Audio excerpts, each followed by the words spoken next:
নমস্কার বন্ধুরা, নিপাস kitchen and ব্লগে সবাইকে স্বাগতম। তো আজকে আবার একটি রান্নার ভিডিও নিয়ে আসলাম। তো আজকে আমি পুঁটি মাছের ঝাল করব। তার জন্য এখানে মাছটা আমি পরিষ্কার করে ধুয়ে নিয়েছি, এখন হলুদ লবণ দিয়ে ভেজে নেব। তো আমার চ্যানেলের নতুন বন্ধু হয়ে থাকলে সাবস্ক্রাইব করে আমার পাশে থাকুন, আর ভিডিওটি স্কিপ না করে দেখতে থাকুন। তেল গরম হয়ে গেছে, এখন হলুদ লবণ মাখা মাছ দিয়ে দেবো।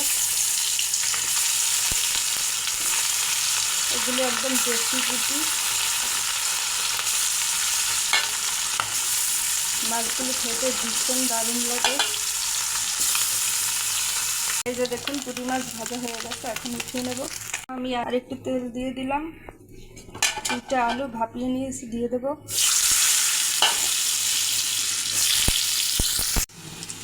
আলুগুলো ভেজে নিয়েছি, এখন হলুদ গুঁড়ো দেব, মরিচ গুঁড়ো, লবণ, ধনিয়া গুঁড়ো,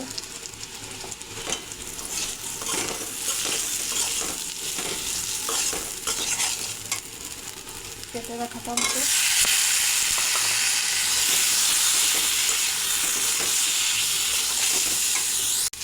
অল্প একটু জল,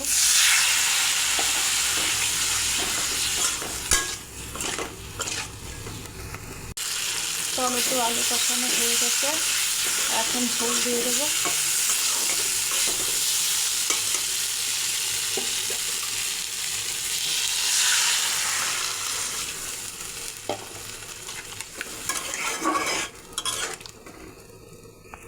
এখানে রাই সরিষার জিরা বেটে নিয়েছি, রান্নার শেষে দিয়ে দেবো।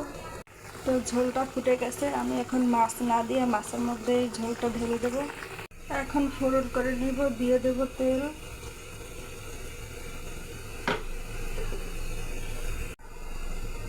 তেল গরম হয়ে গেছে, পাঁচফোড়ন দিয়ে দেবো। এখন এই ফোড়নে তরকারিটা ঢেলে দেব, সরিষার জিরা বাটা দিয়ে দেব, আর শেষে একটু ধনেপাতা কুচি দিয়ে দেব। এখন ধনেপাতা কুচি দিয়ে দেব।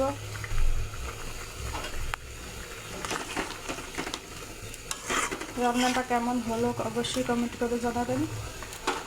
আপনারা এভাবে খেয়ে দেখবেন, দারুণ লাগে। এই যে দেখুন, রান্নাটা নামিয়ে নিয়েছি। তো রান্নাটা যদি ভালো লাগে লাইক শেয়ার করে দেবেন। এই পর্যন্ত ভিডিওটি। ভালো থাকুন, সুস্থ থাকুন, নমস্কার।